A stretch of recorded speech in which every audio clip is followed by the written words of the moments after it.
I never told my daughter's ex I was a retired U.S. Marshal. He threatened my family if she left him. She left anyway. When he showed up at my house, we were all waiting on the porch. My daughter Hannah came through my back door at dawn with one shoe in her hand and her work badge still clipped to her sweater. She did not cry first. She locked the door first. That told me more than tears would have. Behind her, the gravel driveway was empty. Her little silver car was gone. Her purse strap had snapped. A bruise of fear sat under her eyes. Not on her skin, but in the way she kept looking toward the windows. Mom, she said, I left Camden. I set my cup down. What did he say? She swallowed. That if I left, he would make sure Eli lost his scholarship, Aunt Ruth lost the bakery contract, and you lost this house. My son Eli was at State College on a community leadership scholarship. My sister Ruth baked for half the county's weddings and funerals. My house had been mine since before Hannah could walk. Camden Shaw had learned the names of every soft place in my family and written a threat on each one. I did not ask why she stayed so long. That question helps nobody in the first hour. I said, sit. She sat at the kitchen table, still gripping one shoe. Her phone buzzed in her coat pocket. She flinched before she touched it. I held out my hand. She gave it to me like it was hot. Camden's message filled the screen. You can run to your mother, but your mother cannot hide all of you. Porch by sunset. Bring the blue folder, or I start sending things. The blue folder was in Hannah's tote bag. She had brought it with her without opening it. Inside were copies of her lease, car paperwork, bank statements, and a stack of printed screenshots Camden had told her proved she was too unstable to be trusted with adult decisions. One screenshot showed a message from Hannah saying she would burn his life down. Hannah looked at it and shook her head. I never wrote that. I know. You do not know. I looked at my daughter, 29 years old, hair falling out of her bun, one sock wet from walking across our yard after the rideshare dropped her near the mailbox because she was afraid to let the driver pull in. I know because you say wreck when you are angry.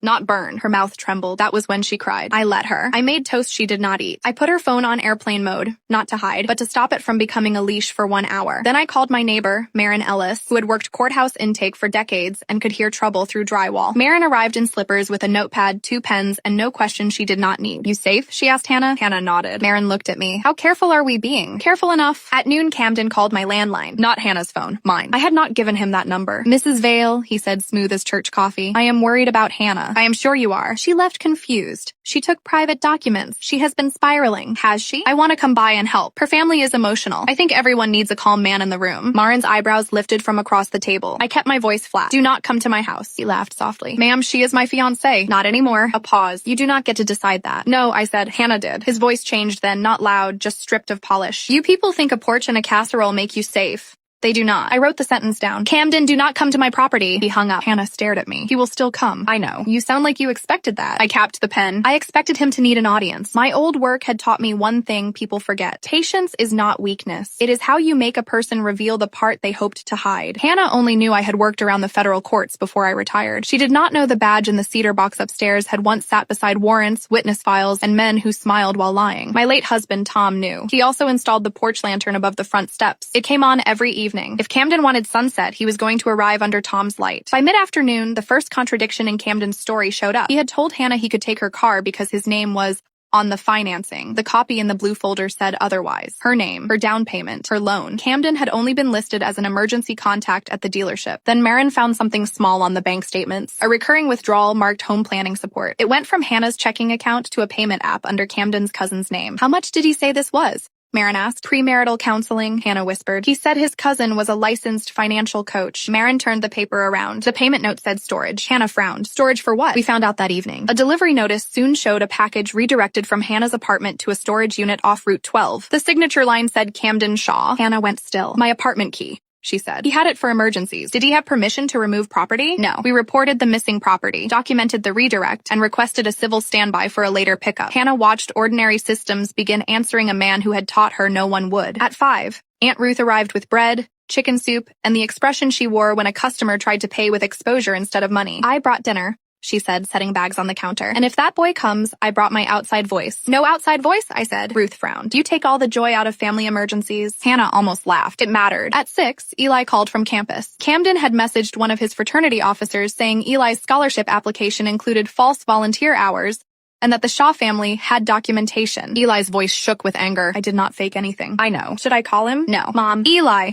Listen to me. You will email your scholarship office tonight and ask them to preserve your file. You will not insult Camden. You will not explain more than necessary. Truth sounds cleaner when it is not covered in panic. Are you lawyering me? I am mothering you. He sighed. That is worse, but he did it. At dusk, the porch lantern clicked on. We were all there before Camden arrived. Not hidden, not armed, not angry for cameras to catch. Sitting, waiting. Me in the rocker, Hannah beside me wrapped in Tom's old flannel, Ruth on the bench with her hands folded too tightly, Marin by the porch rail with her notepad, and Deputy Grace Bell parked across the road after Marin called the non-emergency line and explained the threat. Grace was young, careful, and smart enough to stand where everyone could see her. Camden arrived in a white truck with his company logo on the door, Shaw Property Solutions. He stepped out holding his phone upright, recording. He smiled at the porch like he had already written the caption. Well, he called. This is cozy. No one answered. He walked halfway up the path. Hannah, sweetheart, you can stop performing. I am here to bring you home. Hannah's fingers tightened around the porch blanket. I said, Camden, you were told not to come here. He turned the phone toward me. Everyone hear that? Her mother is already hostile. Ruth murmured. I can get hostile if he needs a definition. I gave her one look. She shut her mouth. Camden laughed. The whole family. That is cute. Hannah always did need backup to make a decision. Hannah stood. Her knees trembled, but her voice did not. I left you. He smiled wider. No, you had a bad morning. I left you, she said again. You are not welcome here. His eyes flicked toward the deputy. For the first time, he noticed this was not the private scene he had ordered. Mrs. Vale, he said, still filming. Are you aware your daughter stole documents from me? The blue folder is hers. You do not know what you are holding. That makes two of us, I said. His jaw tightened. Then he said the line I never forgot. Hannah does not leave. She gets confused until someone returns her. Aunt Ruth's face went white with rage. Marin wrote it down word for word. Deputy Grace took one step closer to the road. I stood slowly. Camden, leave. He lowered the phone for half a second, and I saw what he really was. Not heartbroken. Offended. A man irritated that the door he had always pushed open suddenly had a lock. This family will regret embarrassing me, he said. Then he got back in his truck and drove away. Hannah sat down hard and covered her face. I wanted to tell her it was over. It was not. That porch scene was only the first clean photograph of who he became when someone said no. Was I wrong for letting him walk up under our porch lantern instead of hiding Hannah in the back room? I asked myself that after everyone left, because a mother always wonders if safety should look like silence. But Camden had been using shadows, private messages, and quiet fear for too long. If you believe a daughter should be allowed to leave in the open, please give this a like. I needed that reminder when the next wave of lies tried to make our calm look cruel. The next morning, Camden moved to social reputation. He posted a long message online about parental interference and a grown woman being controlled by an ex-law enforcement mother. He did not name Hannah, but half the town knew. He included a cropped image from his porch video where I was standing with one hand raised. The caption said, "Some families do not help. They seize." By lunch, Ruth had lost one wedding tasting. A bride's mother said she did not want drama people handling the reception cake. Ruth called me from the bakery, voice tight. "Do not worry about me. I am allowed to worry." "No," she said. "You are allowed to win." The small crack in Camden's online story came from his own video. He forgot the porch lantern reflected in his truck window. Marin, who had a talent for noticing dull things, spotted the reflection of Deputy Grace's cruiser already parked across the road before Camden claimed we had called police after threatening him. The deputy had arrived first. His caption had the timeline wrong. That mattered later. Rowan Hale, the family attorney Marin recommended, met us in a cramped office above a pharmacy. She had short gray hair, bright eyes, and a way of sorting papers that made chaos feel less powerful. She read the threats, bank records, car paperwork, porch notes, Eli's scholarship messages,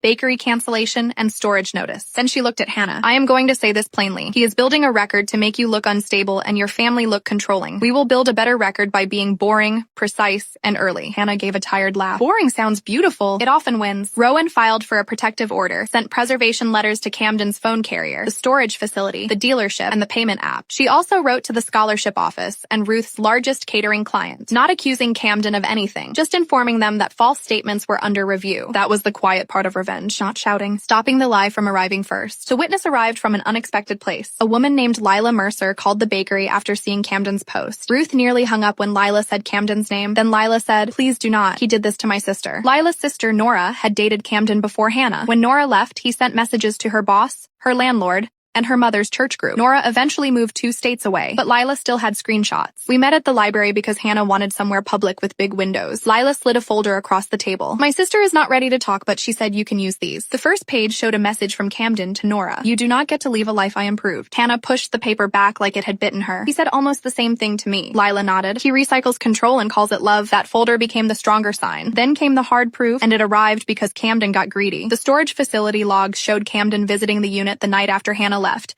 and again the morning after the porch confrontation. Camera footage caught him carrying items from Hannah's apartment, plus a blue plastic tub with a white lid. Hannah recognized it immediately. "That is my classroom tub. She taught art at a community center." The tub held permission slips, supply receipts, grant forms, and the snack money binder. Camden had threatened Eli's scholarship and Ruth's bakery, but he had also planned to go after Hannah's job. Inside the tub were documents altered with red pen and a draft email to the community center board claiming Hannah mishandled youth program funds. Attached was a photograph of cash in Hannah's desk drawer. That was snack money from parents, Hannah said. It is logged every week. Where are the logs? Rowan asked. In the binder. Hannah's face went pale. The binder was in the tub. It was not there. For one ugly day, Camden had a hole in the proof. Then a teenager saved us. One of Hannah's art students, a quiet boy named Mateo, had filmed a time-lapse video of the class mural because he wanted to post it to the center's page. His video showed the snack money envelope, the binder, and Camden standing at the classroom door the day he had surprised Hannah with coffee. It also showed him slipping the binder into his jacket while Hannah helped a child wash paint off her hands. Mateo's mother sent the original file to Rowan. No edits, full timestamp, clear enough. Hannah watched the clip once and walked to the office bathroom. I stood outside the door while she cried. I let him into my classroom,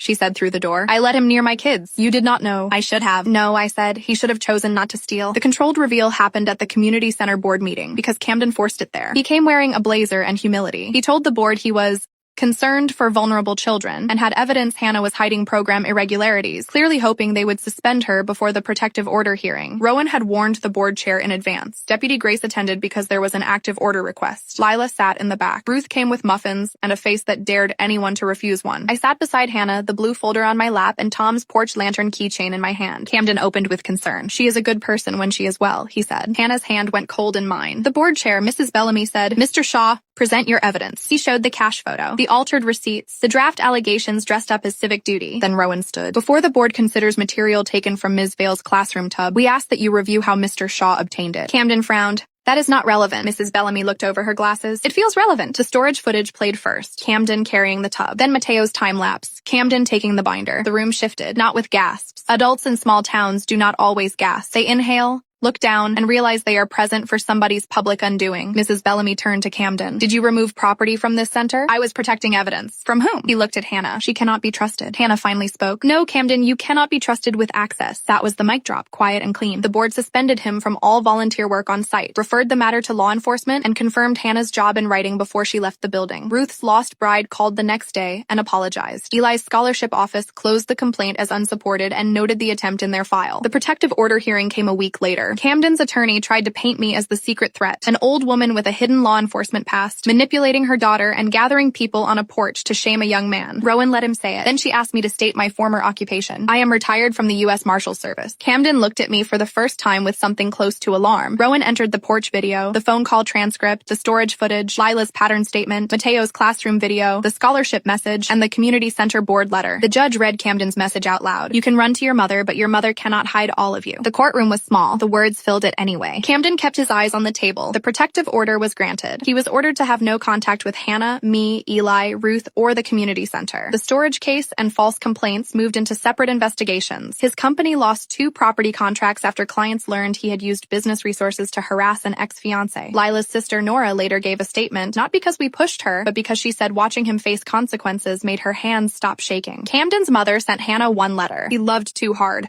You ruined him by making him afraid. Hannah read it once, then handed it to Rowan. I am done translating cruelty into love, she said. That became the line I kept. The house changed slowly after that. For weeks, Hannah slept in the guest room with the window cracked because closed rooms made her feel trapped. We replaced her phone, moved her accounts, changed mailing addresses, and returned everything we could recover from storage. Some things were missing. Her grandmother's earrings, student thank you cards, a framed photo of her and Eli as children. Ruth said, we will make new things. Hannah said, I wanted the old ones. Both were true. 1 month later, Hannah moved into the small apartment above Ruth's bakery. The whole family painted it. Eli drove home from campus and hung crooked shelves. Marin labeled folders for Hannah's documents. Ruth gave her a bakery key on a blue ribbon. I gave her Tom's porch lantern keychain. You sure? Hannah asked. He would want you to have a light you can carry. She closed her fingers around it and cried, but not like before. The quiet ending came on an ordinary Thursday. Hannah was teaching a mural class again. Ruth's bakery ovens were on downstairs. Eli was texting pictures of his ridiculous dorm room plant. Marin was complaining about a city council agenda on my porch. I sat alone for a few minutes after everyone left, listening to evening settle into the yard. The porch lantern clicked on. I thought about the day Camden arrived, certain we would be afraid. Certain a mother, a sister, a daughter, a neighbor, and a deputy were just pieces he could move around. He had not understood the porch. A porch is not just steps and boards. It is a boundary. It is a witness. It is where people arrive, where people leave, where light tells the road somebody is still awake. I poured 1 cup of coffee, placed the blue folder in the cedar box with my badge, and locked it. Then I sat in Tom's rocker under the lantern, watching the empty driveway stay empty, and the quiet felt like ours again.